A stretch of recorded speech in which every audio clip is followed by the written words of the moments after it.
Tampa Stadium, nicknamed the Big Sombrero and briefly known as Houlihan Stadium, was a large open-air stadium, maximum capacity about 74,000, located in Tampa, Florida, which opened in 1967 and was significantly expanded in 1974 to 75. The facility is most closely associated with the Tampa Bay Buccaneers of the National Football League, who played there from their establishment in 1976 until 1997. It also hosted two Super Bowls, in 1984 and 1991, as well as the 1984 USFL Championship game. To meet the revenue demands of the Buccaneers' new owners, Raymond James Stadium was built nearby in 1998, and Tampa Stadium was demolished in early 1999. Besides the Bucs, Tampa Stadium was home to the Tampa Bay Rowdies of the original North American Soccer League, the Tampa Bay Bandits of the United States Football League, the Tampa Bay Mutiny of Major League Soccer, and the college football programs of the University of Tampa and the University of South Florida. It also hosted many large concerts, and for a time, it held the record for the largest audience to ever see a single artist, and a crowd of almost 57,000 witnessed a Led Zeppelin show in the facility in 1973. Origin and design. Prehistory and construction. The land on which Tampa Stadium was situated had been the perimeter of Drew Field, a World War II-era airfield which was the precursor to Tampa International Airport. In 1949, the city of Tampa bought a 720-acre, 290 hectares, grassy parcel between the airport and West Tampa from the federal government with the idea of eventually building a community sports complex. 3. Al Lopez Field was the first phase of the project, opening in 1955. However, further development stalled for several years after that. Though the city of Tampa already had a long history with amateur and minor league professional sports and had undergone tremendous growth after World War II, it did not yet have a modern football stadium as the 1960s began. The two largest extant venues were both located across the Hillsborough River from downtown: Plant Field, which had been built in the 1890s and consisted of a single grandstand and a large open field, and Phillips Field, which had been built in the 1930s as the home of the University of Tampa's football team. Some of Tampa's civic leaders began to discuss plans for attracting an expansion or relocated professional football franchise to the area by the early 1960s and arranged an exhibition game between the American Football League's Buffalo Bills and New York Jets at Phillips Field on August 8, 1964. Though temporary bleachers were installed to increase capacity to 17,000, actual attendance was less than 6,000. 5. Realizing that the venue was too small and primitive to support a professional football franchise, the city decided to construct a large modern football facility which could be used by the Tampa Spartans in the short term and could be expanded to serve as the home field for an NFL or AFL franchise in the future. 6. Construction of Tampa Stadium began in the fall of 1966 just beyond the left field wall of Al Lopez Field, which was by then the home of the Tampa Tarpons of the Florida State League and the spring training home of the Cincinnati Reds. The plot purchased by the city in 1949 was large enough to host separate football and baseball venues, training facilities for the Reds, and several acres of parking spaces. 7. Original design. When it opened in 1967, Tampa Stadium consisted of a matching pair of large arch-shaped concrete grandstands with open end zones.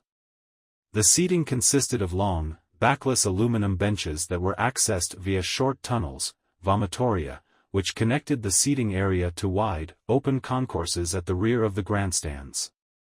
The benches were arranged in two large tiers divided by a horizontal walkway about halfway up the grandstands.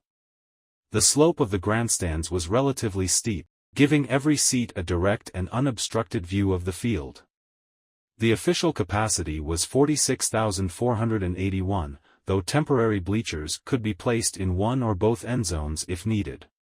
Tampa Stadium underwent an extensive expansion project in 1974 to 1975 after the city was awarded an NFL expansion team. Over 27,000 seats were added by completely enclosing the open-end zones with seating areas that blended into the existing two-tiered grandstands and created two walkways that completely encircled the seating bowl at ground level and about 40 rows up. The finished stadium had the largest capacity in the NFL, 71,908.14, and was not in the shape of a simple bowl.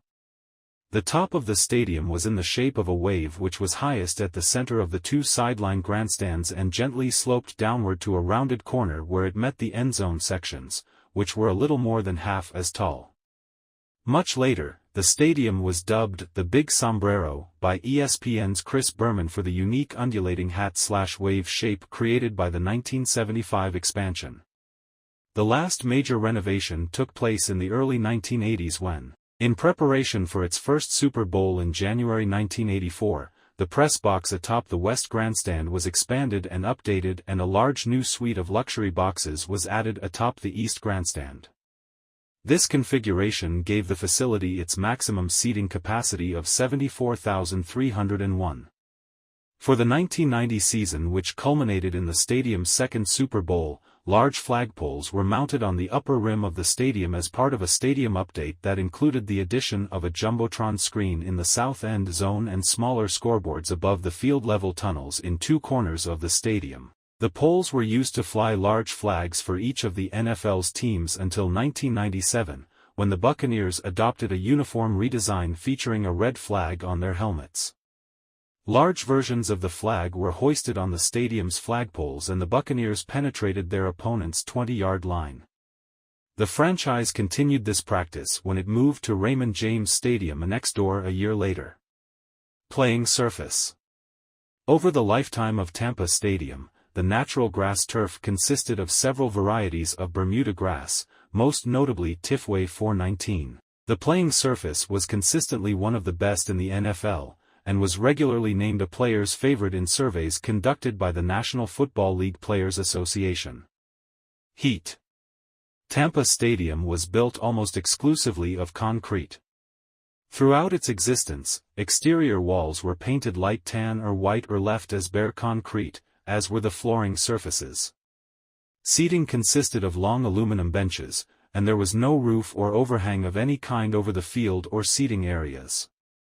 While the stadium's minimalist design allowed for very good sight lines, it also exposed both spectators and players to the full brunt of Tampa's subtropical climate.